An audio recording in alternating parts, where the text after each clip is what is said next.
Scott started the Tucson, Arizona Fire Department Academy in 1999 and served on the Tucson Fire Department until his retirement in 2020. Scott was a firefighter for 2 years after his 22-week academy and then became a paramedic for the remainder of his career.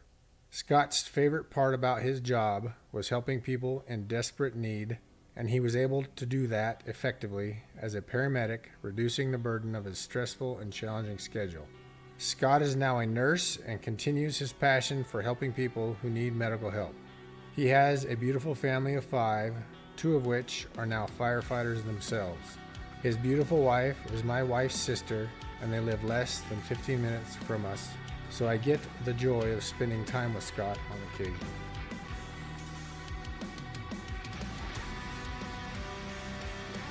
Hello everyone, and welcome to Ghost Turd Stories.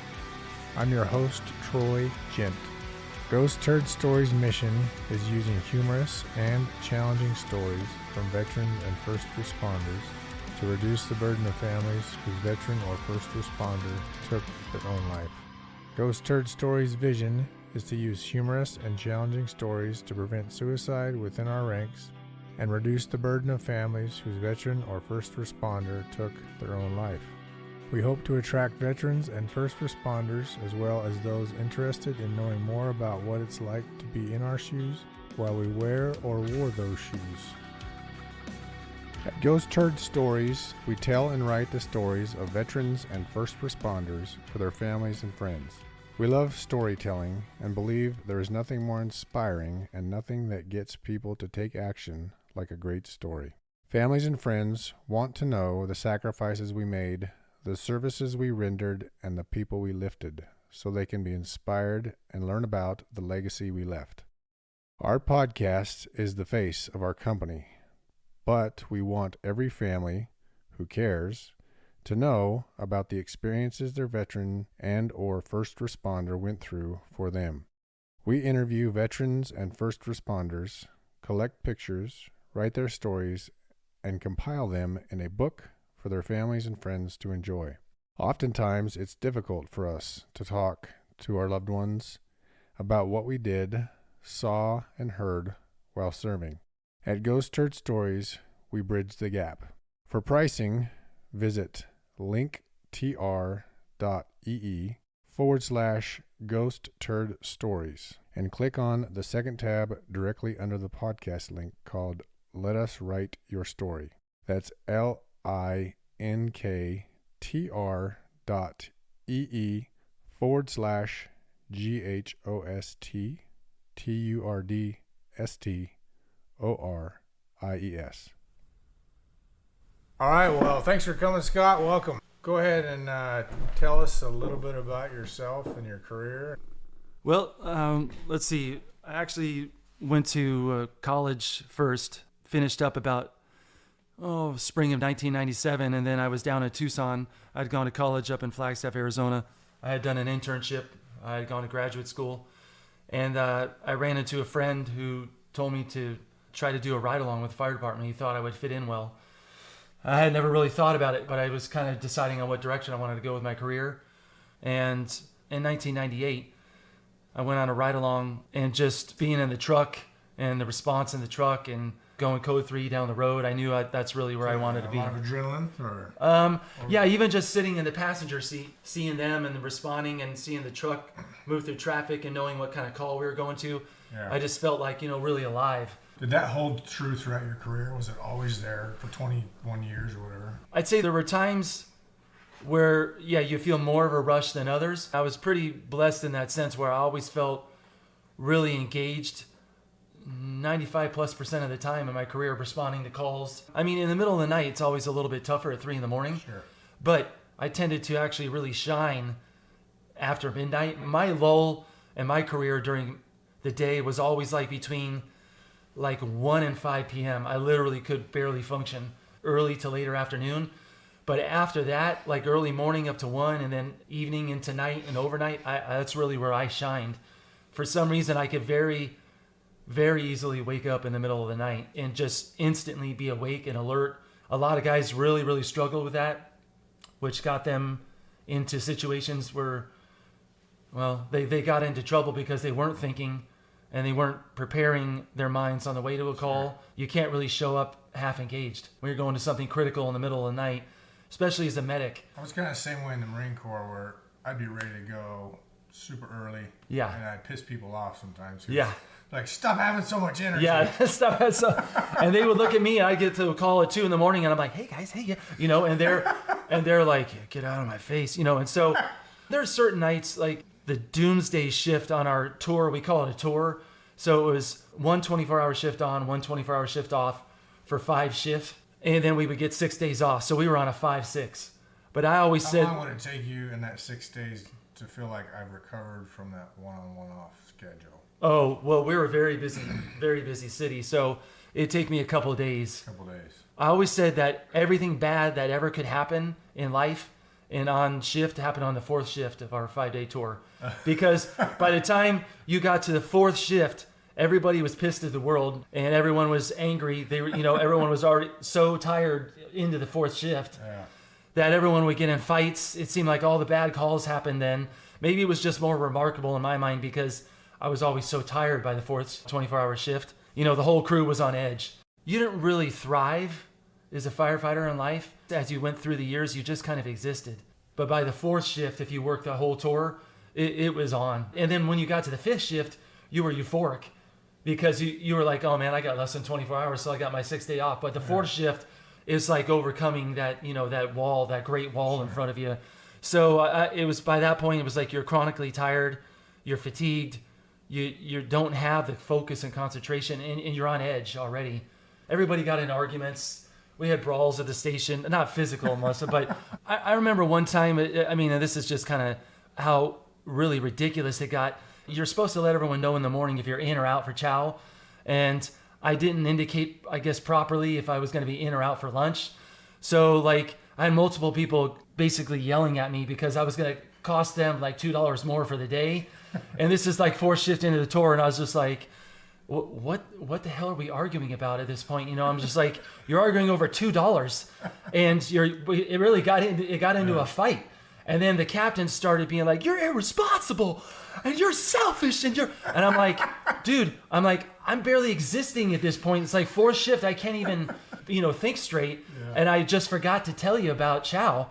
And so we got into the point where I was just like, you want to take me out? I'm standing in the middle of the family room, and I'm like, okay, let's fight then. You know, we're fighting over like a $2 chow bill over lunch. I walked away and I walked in the locker room, and I mean, I was aggressive on my end. I was mad at that point because I was on edge. But some of the days you just would like kind of look at each other and feel on edge. You know, you just learn to kind of steer away from each other at times, and everyone would kind of be able to go to their rooms to have a little bit of space. You learn that certain crews were known for starting or causing trouble. So you kind of knew going into those crews in that station, it might be even a station that was well known, but we had certain shifts, like A shift was very, very uptight and rigid. They're like, hey guys, you know, they're like the more straight-laced guys. And C shift were kind of the guys who were on the fringe guys. They were kind of always living on the edge. They were always kind of trouble causers. And then B shift was like happy-go-lucky, funny guys.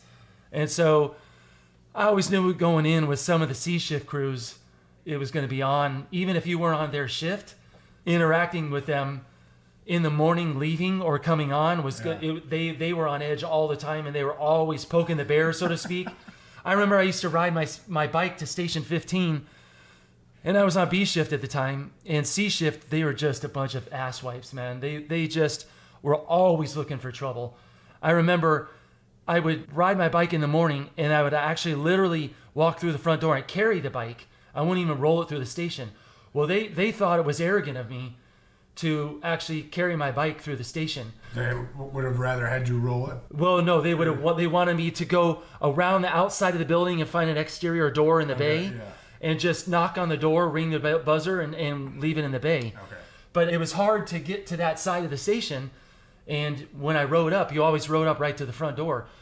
Well, they thought that I was just being arrogant about it, and one day they just went off on me, just like, who do you think you are, carrying your bike through the station? And I was just like, what are you talking about? So I go, oh, you don't like my bike in the station? So I let it down and I started riding it around the station inside. And I was like, oh, you don't like it in the station?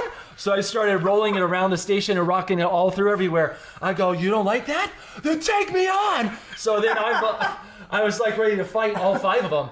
I was like, I can't believe people are like this, but I knew their past and their history. Yeah. Eventually, after the kind of settled down, that incident, actually the captain from C Shift came up to me and he was actually like, hey, I'm glad you actually stood up to them because they would have probably ridden you about little things going on. But that's kind of how Fire Life was.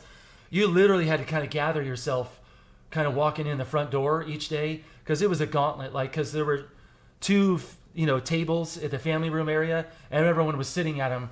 And so as soon as you walked in the front door, they're all sitting there having coffee and they're like, oh, Billings, how's your mom today? And so it was like you literally kind of had to gather yourself and build yourself up before you opened the door and walked between the tables, because for the next 24 hours they were gonna try to cut you down as much as they could.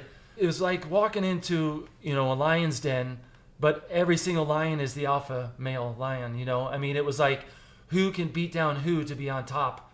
Kind of getting back to it, where I started after that ride along, I ended up applying in spring of '99, and there were roughly, I think, 3,200 guys that tested, and it ended up getting whittled down to 40 of us that ended up getting into the class. Is that what their cap is 40 for a class? Well, it just depends on their needs for that year. Yeah, sure. But it ended up getting whittled. So I didn't have any fire experience.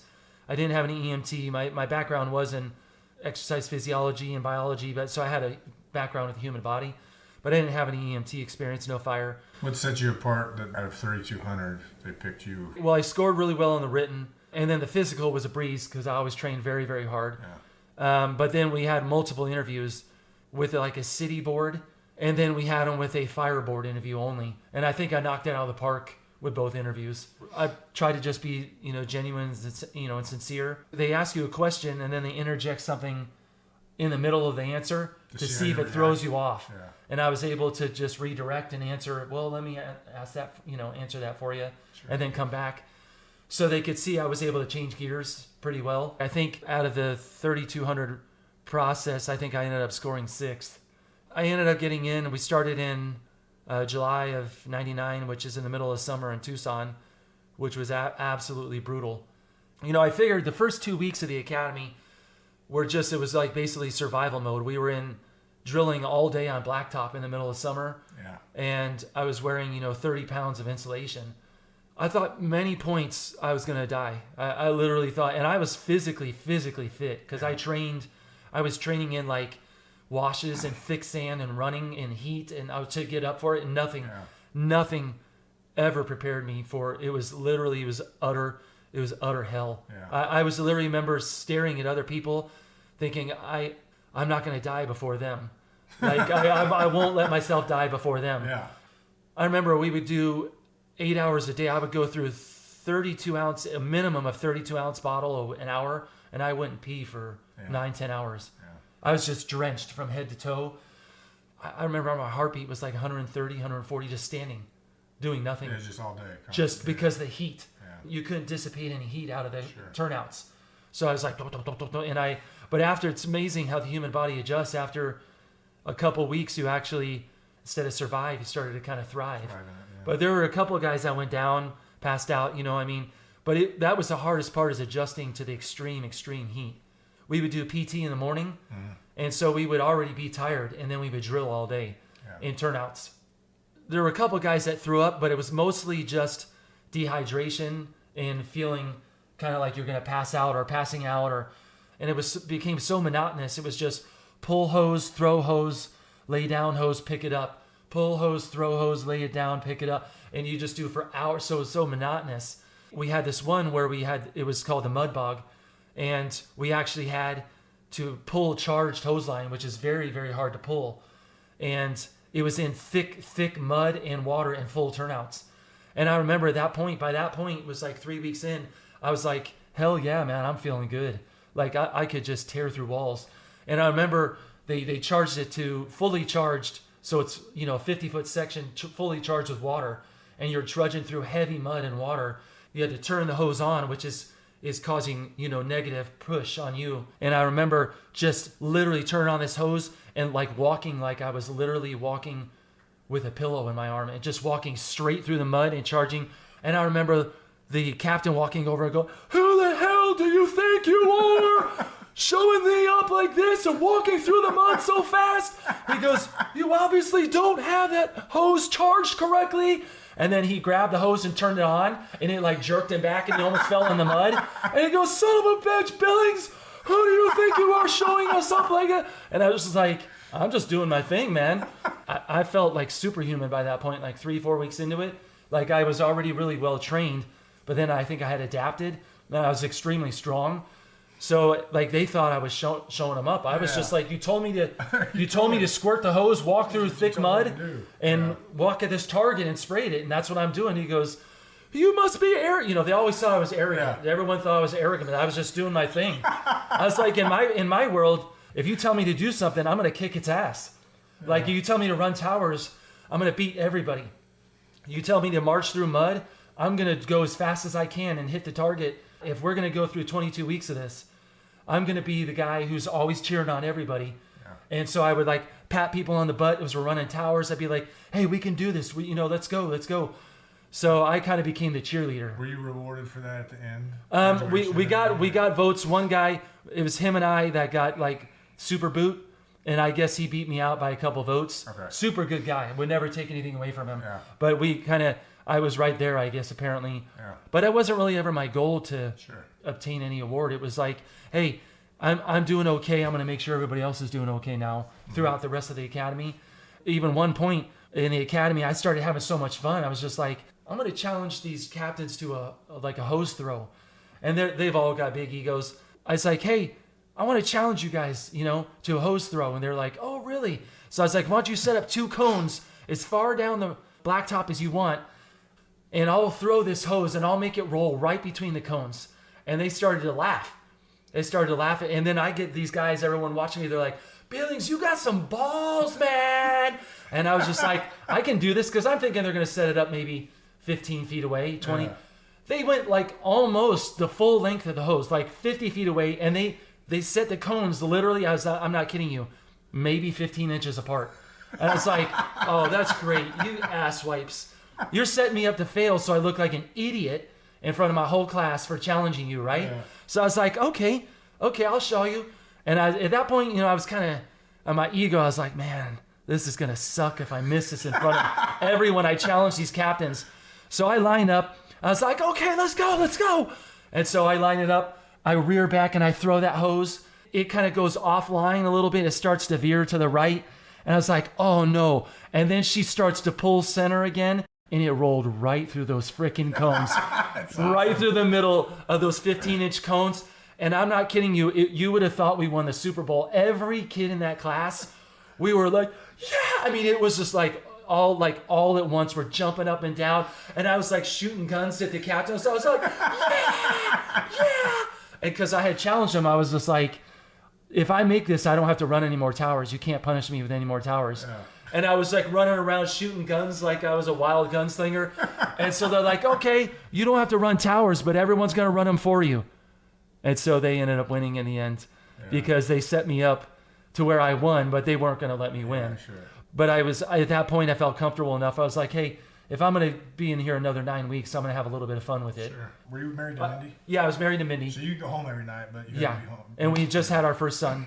Okay. And so I would go home and come back. So we would come in the morning at 6 in the morning, and literally you would I always tell everybody, you'd be driving down, it was Wilmont Road, you turn off the freeway, get on Wilmont Road, and you would immediately get IBS. You'd get like irritable bowel syndrome. You'd have to take immediate, like it never failed. As soon as I turned right onto Wilmont Road, I'd have to take a dump. And so I would oh gosh, and it wasn't just me. It was everybody. So it was like, as soon as we get to the academy, everybody would be running into the stalls and everybody would be, oh gosh, I can't handle this, because we'd all be nervous what was going to happen that day. So one day I walked in and there's a stall and all the stalls are full, and I'm like, guys, you come on. I walked up to a stall and I go, you're the worst smelling human being, worst piece of shit I've ever smelled in my life. And one of the captains stood up out of the stall And he's like, really, Billings? Really? That's what you think of me? And I was like, oh, I'm so sorry, sir. I didn't think you would use our stalls. That's awesome. At that point, they had it out for me, right? And they always knew I was kind of like jokester, and I was like work. So at one point, I had to take a dump, and it was like 6:50, and we had to line up at 7, and I wasn't anywhere near the bathroom, so I had to run back into our locker area, and I'd taken a dump, and I was in a rush, and I'm like trying to get done, and I lean over, and they had metal dispensers, and I just ripped my leg open on the metal dispenser, starts just draining blood all down my leg, and I'm like, son of a bit, what am I gonna? So I'm like, I don't have time to treat it. So I run back out to the pad. I barely get there, like 6:59. I line up. We have to stand at attention. We're all pants or shorts? Shorts. Shorts. Okay. So we're all standing in shorts. I'm lined up. We're all lined up by alphabetical order. I'm standing there. There's blood just rolling down, just running down my leg, and I'm not going to say anything about it. And the captains, they walk around from person to person, like, tell me a fact this morning, Billings. You know, this is, so you know that's what they do every day. Yeah. And so they walk up and they're like, Billings, what the hell happened to you this morning? I was all, well, sir, I don't really want to tell you, sir. And he goes, well, you have to tell me. So I was like, sir, I was taking a dump this morning and trying to wipe my bottom, and I leaned over too far and ripped my leg open on the dispenser, sir. And he goes, are you a total idiot, Billings? So he was like, everyone was laughing. They were standing at attention. They're all laughing behind me. I had to go get it dressed up. At the end of the day, we were getting a lecture, and they're like, well, we had a special award we wanted to present to someone today. They said, Billings, come on up. And they had this trophy. It was like a soccer football trophy, for a kid trophy. And they had a roll of toilet paper stuffed over its head. And they would say, we wanted to present you this trophy for getting injured in the line of duty. And it was DOODY, duty.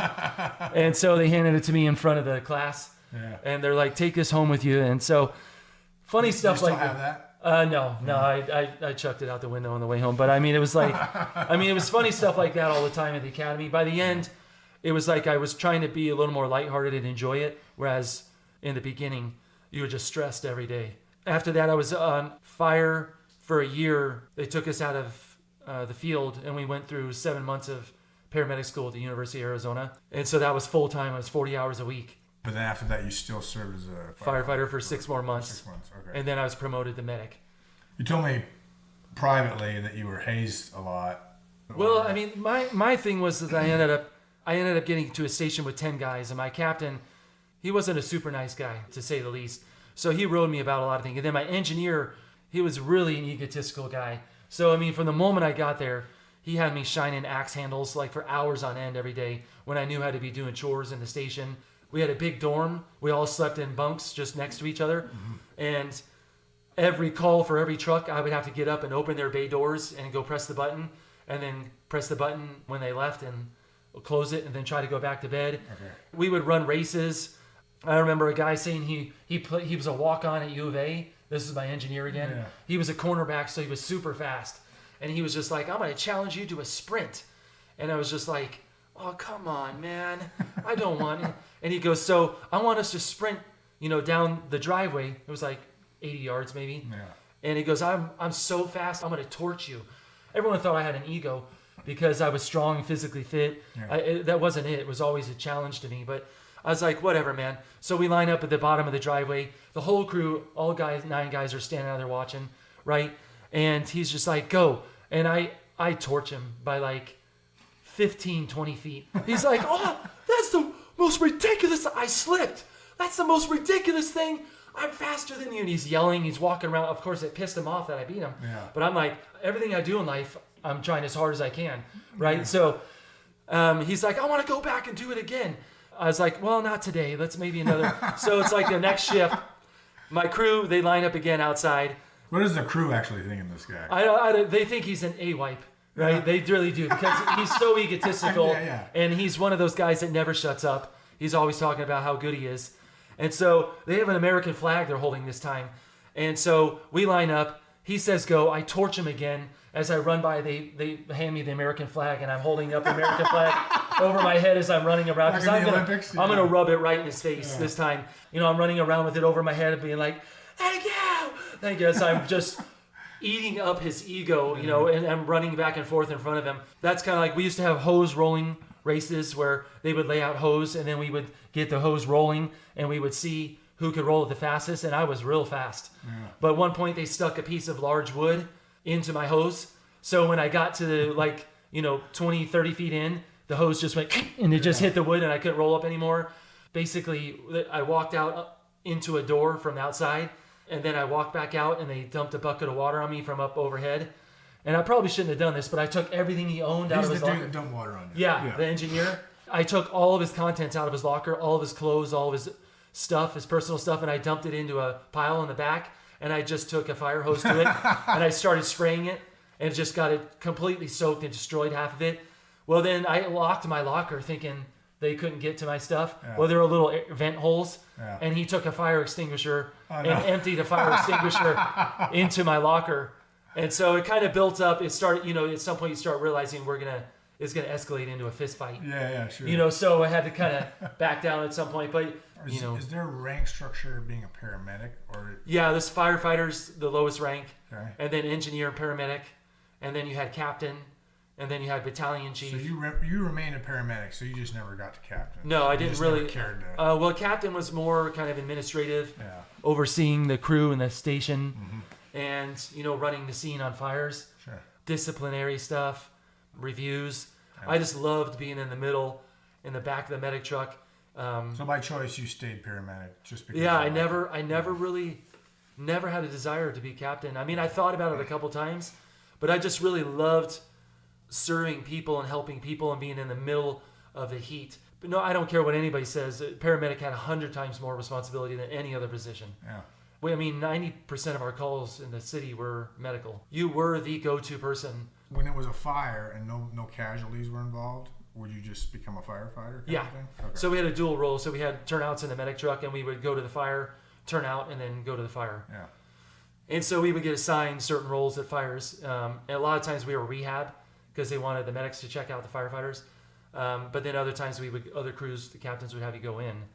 But that was my role for all 20 years, and I got pretty high in seniority in the medic rank. One of the most gruesome calls that I had gone on, and that's not necessarily funny, but we had a drug lord that the SWAT team was called into, and they apparently busted in his door, and he opened up fire on them. Apparently, I think it was a handgun or something. Well, they had high power rifles, and they were going to win. Yeah. Well, when we got called there, it was just called to a shooting. And we got called to a backside room, maybe 12 by 14 size room, and he was laying on the floor, face up. We walked in, and I'm not kidding you, all the police and all the SWAT were like pinned against the wall, like the floor had something, cooties on it. But then I looked down to the floor; they were pinned against the wall with their arms, like, "You guys come on in!" Like they did not. I was like, "What the hell are you guys doing?" And then I looked down, and this guy was blown up. I mean, there was blood, probably covering 85% of the floor, a lot of blood. Yeah. And apparently they had opened up fire on him. They had shot once, blown apart his right arm, but then they shot him through the abdomen. And I'm not real good with guns and high power rifles and the bullets, but apparently it's so high powered, it went through his abdomen, but it ended up pulling all of his abdominal contents out the other hole of his abdomen. So his abdomen wasn't blown open. It was one hole to the other, but all of his intestine was pulled out. I can't say all, but there was probably 7 feet of it pulled out of the other side onto the ground. Yeah. And they were just like, hurry, they were like ghost white. I mean, and this ain't any slight against police, but right, we always said that if you wanted anything, anybody to handle like a critical situation, like we always thought that fire was best.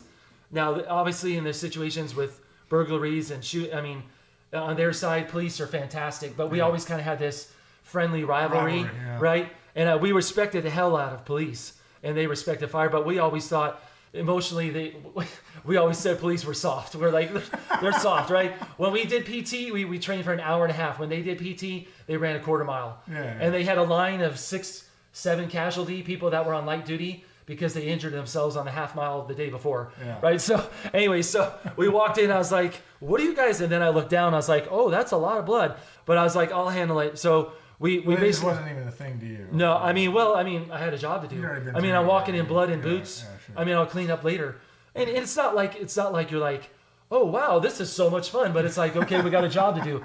So I walked over in the blood, and we're trying to piece together his arm, and he's conscious and he's Spanish speaking. He's talking.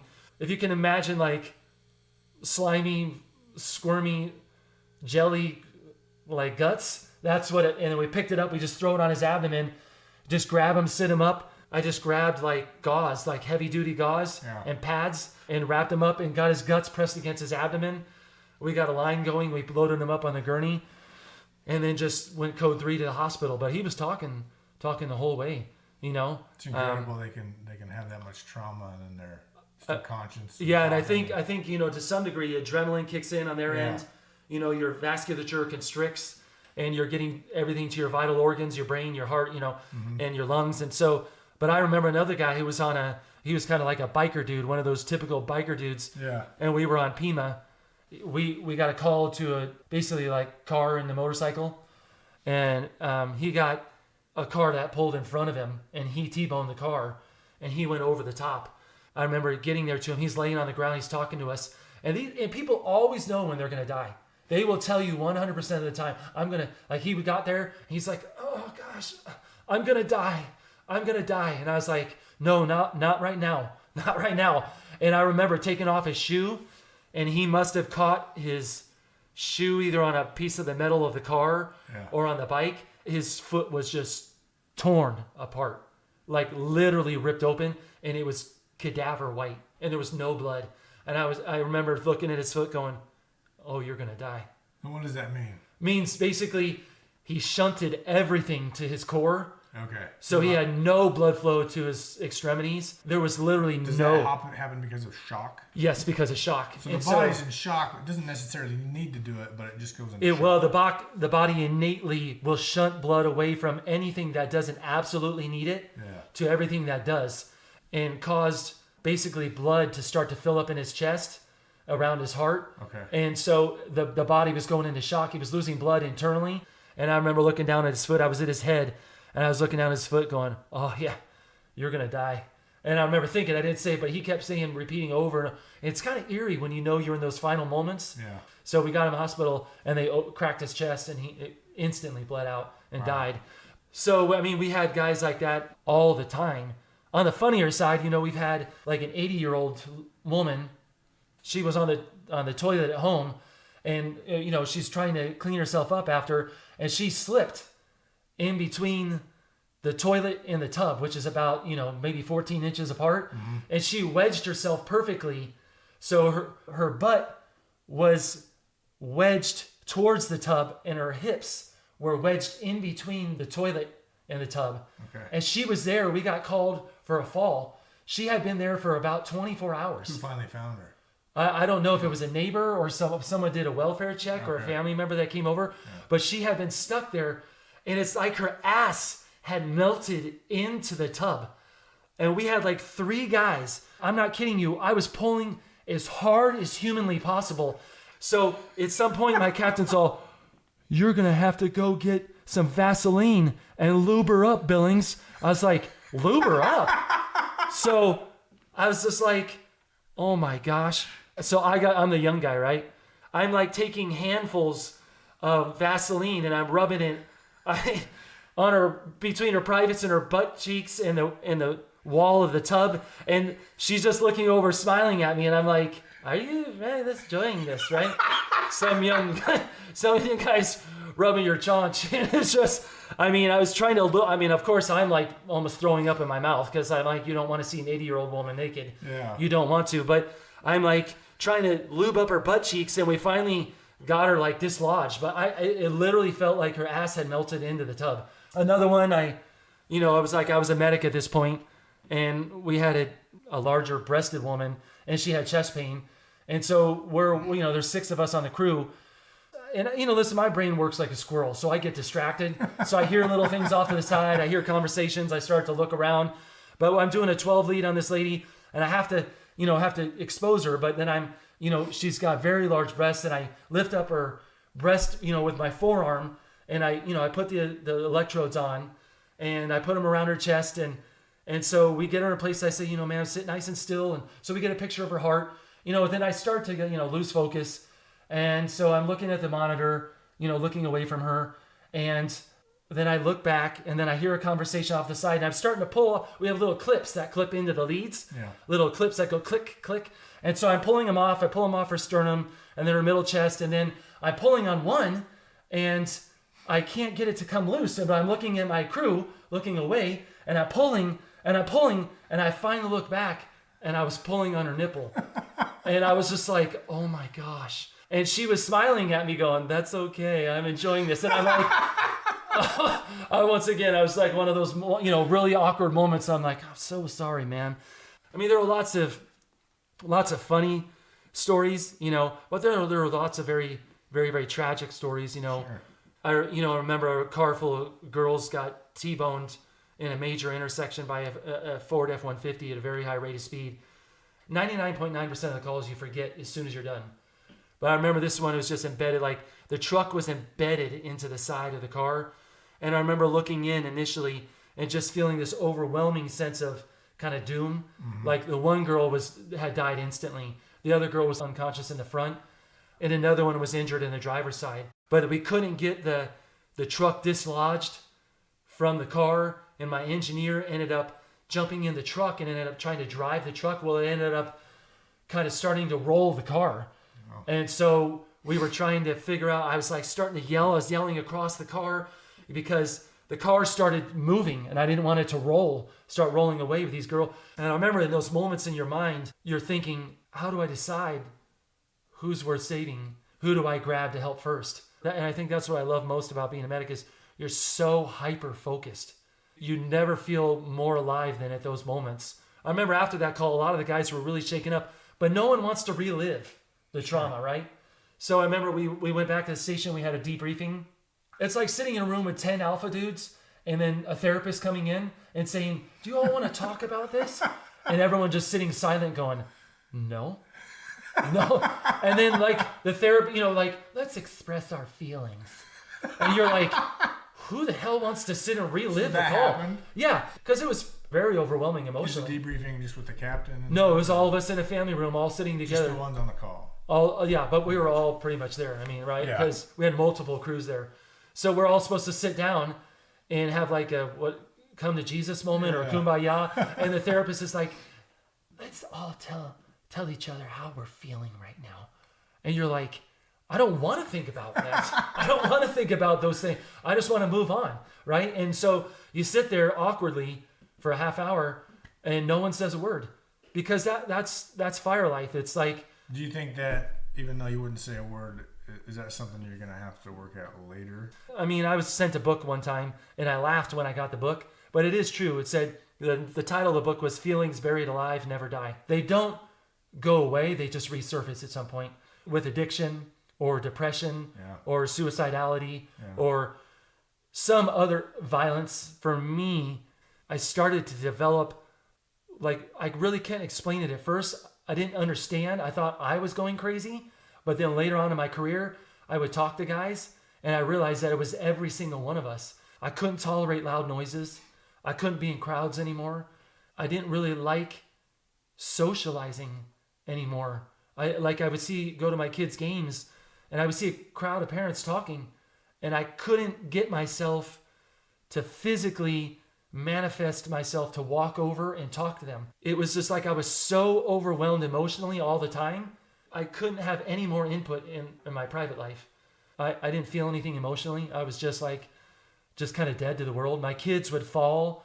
I remember Peyton one time, he blew his finger off with a high-powered pellet gun.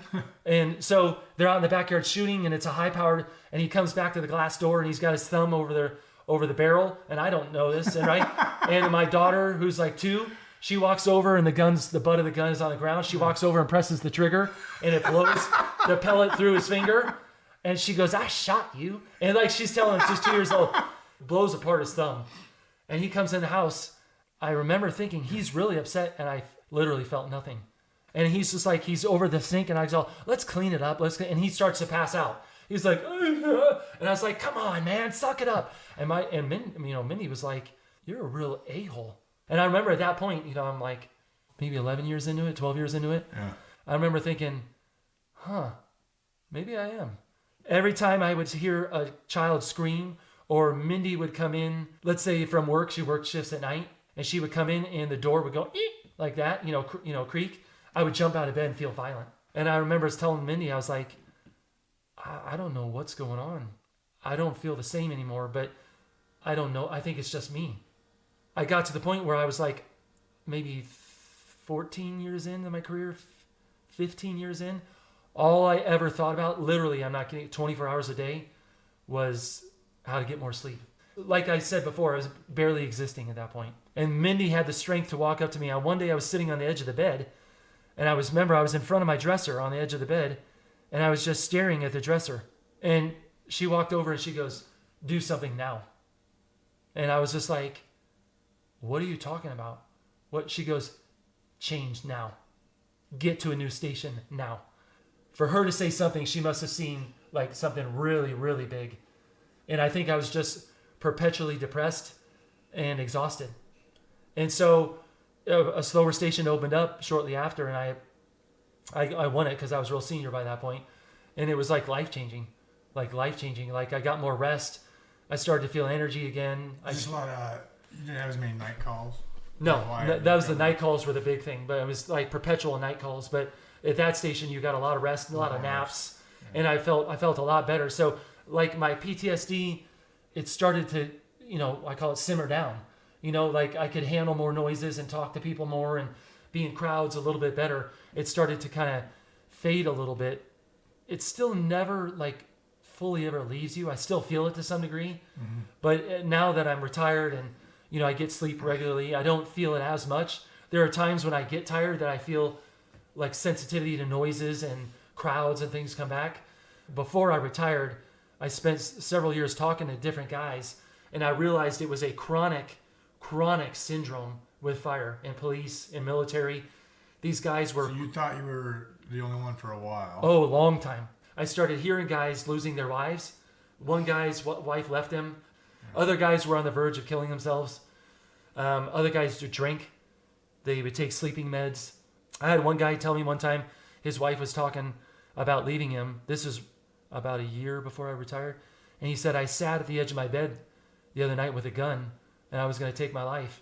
He goes, "But I decided not to." What do you do? What do you do with a guy like that? If I say anything to anybody, his career is gone. They'll take him off the job. But if I don't, then he takes his life. And he came back and he's like, I'm not going to. But I started to realize more and more, everybody was medicating themselves with something, either alcohol or drugs. It was anything to get rid of the trauma that they had always seen and buried. What did you do to finally deal with it, if you have, and then what made the biggest difference? Well, when I retired, I thought it was going to be easy going. Well, I retired and went full-time nursing. It was 2020, and I was working in ER, and I was charge nurse almost every day, and it was just an onslaught of just massive stress. Before I knew it, I was running like 5 different units instead of one. Was it worse than the fire department? Oh, 100 times worse. It was 13 hours of one mask with a second mask over it with goggles. Then we were wearing these pappers, like incubator suits for 13 hours on blacktop in tents in the parking lot in summer. And I was like, this sucks, man. And all of my PTSD came back. I got to the point where I couldn't even talk to anybody. I wasn't sleeping. As much as I didn't want to, I had to leave that environment. Because I realized as I aged that you're not as resilient as you are at 20. You don't recover physically, but you don't recover emotionally. I realized it was probably time to tap out of critical care and go into something a little less stressful. Getting regular sleep and then exercise has just been an absolute saving grace for me. But it's really almost like bipolar or Jekyll and Hyde. I literally will feel, and Mindy will see it, I will feel myself building in the morning and getting a lot of angst and a lot of aggression. Yeah. And I'll be like, I got to go work out now. And she's like, yeah, go. And I come back and I'm like, oh man, totally different person. Yep. And like I was talking to my dad this week. He's an ex-military officer, but he said one of his saving graces was always exercise too. Even now at 80, He traumatized his ankle several years back. He's like, I can't really walk very well. He goes, but if I don't exercise, I'm going to screw myself into the ground. So I don't know if it runs in the genes or just military and, police and he always learned to deal with it through exercise. I've been using Isagenix since 2017. These products have made a world of difference in my quality of life, health, energy, muscle definition, strength, and endurance. My bread and butter products have been the Daily Essentials multivitamins with Isagenesis, which is a telomere support supplement, the Isoline meal replacement shake, the Tri-Release protein shake, the collagen, the green drink, and the Cleanse for Life support system. However, Isagenix has many products and can cater to your unique lifestyle and goals. Click the link in the show notes or visit nmp.isagenix.com. Besides just using the products, there is an option to partner with me and the company to build your own business with no capital up front. You can do as little as pay for your products and as much as making a full-time income. I love these products and will use them the rest of my life. For more information, you can email me at ghostturdstories@gmail.com. I used to think if you talked about your emotions or if you showed emotions, it was a weakness.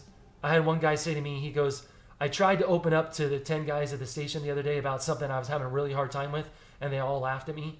He goes, I'll never talk to anybody again.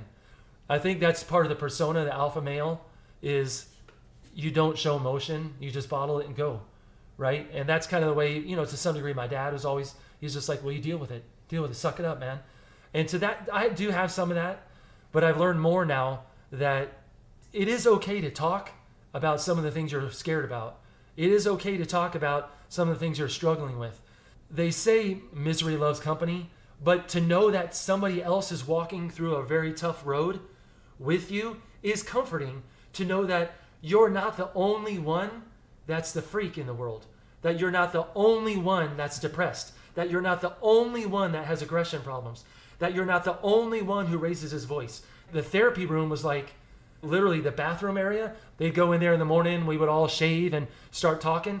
I would sit on the counter, talk to several guys for hours, and they just talked and talked and because they wanted to get it off their chest, but they had no one to talk to about their wives leaving them, about the problems, the struggles, the emotional.